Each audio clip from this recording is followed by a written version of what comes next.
সকলকে জানাই আমার আন্তরিক অভিনন্দন ও ভালোবাসা।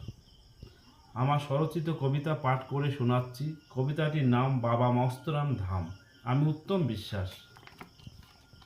প্রাণবন্ত সদা জাগ্রত বিভূতি শক্তির উৎস ধাম, উদিত সুকৃতি সোনায় মোড়া নীল নীল আকাশের ময়দান, বিকশিত পরিধি জ্ঞান রসে পূর্ণ, উপচে পড়ে শান্তির পরশ, বিবেক বাণীর দরজা খুলে ঢেউ যে ওঠে জয় বাবা মস্তরাম। যত সাধকের সার্থক ভূমি, মোক্ষ লাভের প্রাপ্তিদ্বার, পবিত্রতার ডানটি নড়ে পড়ছে লুটে স্বর্গ স্বস্তি সুরের সুবাস। দিবানিশি ফুলের সৌরভ 10 দিকেতে গন্ধ ছড়ায়, পান জিরিয়ে দেয় অবিরত ঈশান কোণের মলয় বাতাস। শাল শিরিষের পাতায় মোড়া পদ্ম দিঘির তপবন,